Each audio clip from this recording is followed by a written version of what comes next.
Hai semua, kota Tokyo di Jepang sering mengalami masalah banjir sejak dulu karena Tokyo ini terletak di perlintasan 5 aliran sungai dan belasan sungai-sungai kecil yang permukaannya ini naik setiap musim.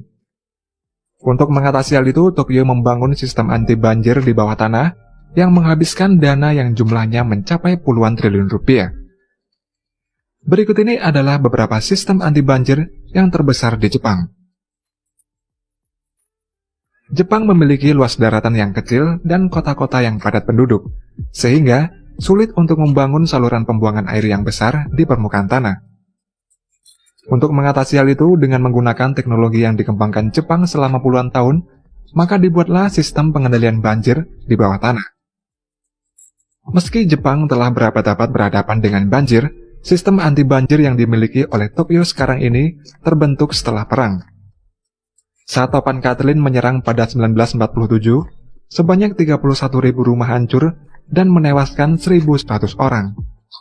Dan satu dekade kemudian ketika Topan Kanogawa atau yang dikenal dengan Ida, juga menghancurkan Tokyo dengan hujan dalam seminggu.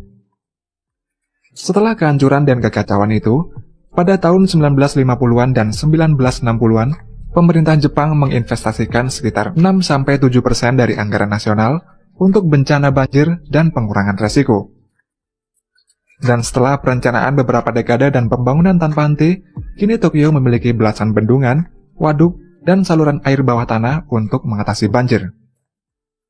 Di antaranya yang pertama adalah The Flood Water Cathedral. Flood Water Cathedral ini terletak 22 meter di bawah tanah sebagai bagian dari Metropolitan Area Outer Underground Discharge Channel. Katedral banjir ini adalah sistem terowongan sepanjang 6,3 km serta ruang-ruang berbentuk silinder yang melindungi Tokyo Utara dari banjir.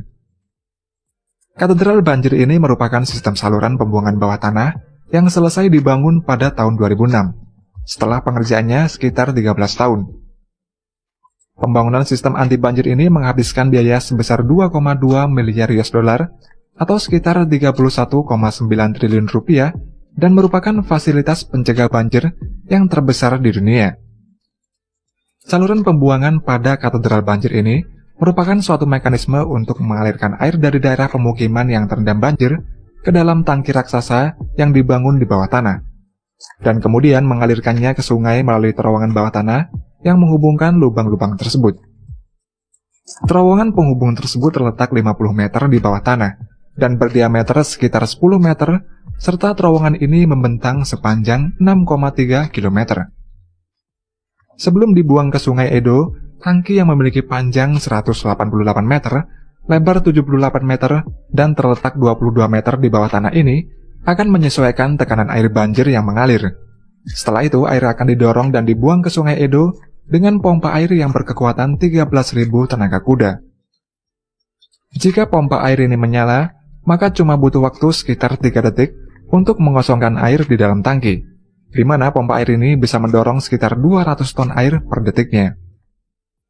Pompa air pada katedral ini memiliki baling-baling yang berkecepatan tinggi, di mana baling-baling pada pompa ini ditenagai dengan mesin turbin gas yang sudah dimodifikasi seperti yang digunakan pada pesawat jet.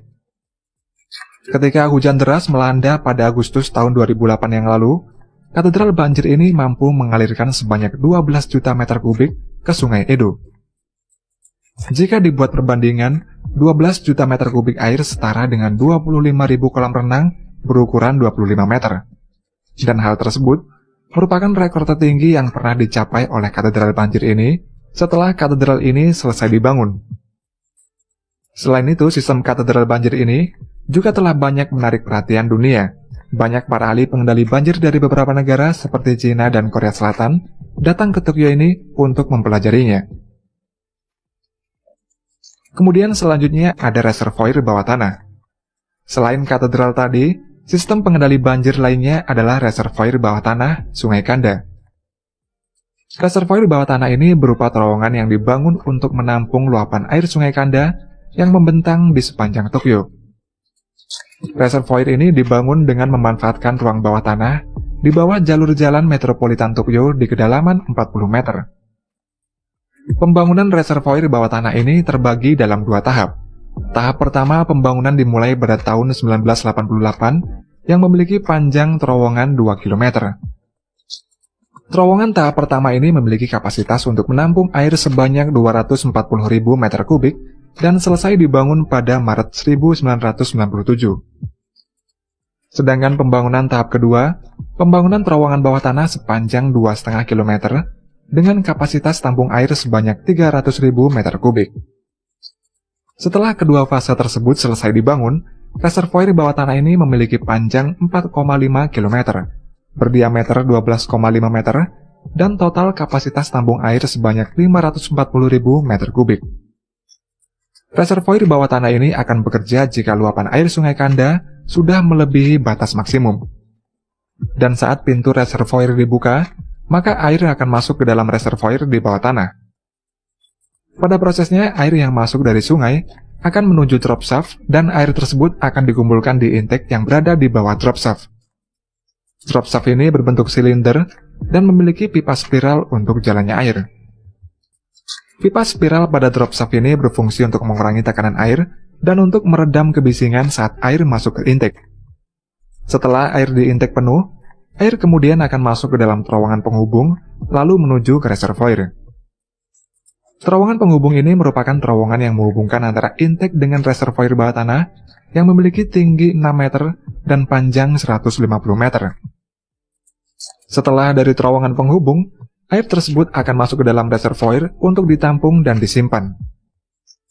Pada reservoir bawah tanah ini juga terdapat pompa air yang berjumlah 2 buah, yang berfungsi untuk memompa air kembali ke sungai ketika luapan air sudah kembali normal. Pembangunan reservoir bawah tanah ini memiliki dampak yang sangat signifikan sekali. Pada tahun 1993 dengan curah hujan yang tinggi, sebanyak 85 hektar wilayah Tokyo banjir dan merendam 3.117 rumah.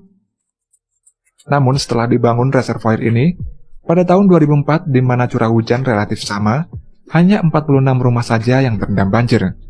Dan total biaya untuk pembangunan reservoir bawah tanah ini menghabiskan dana sebesar 201 miliar yen atau sekitar 24,9 triliun rupiah.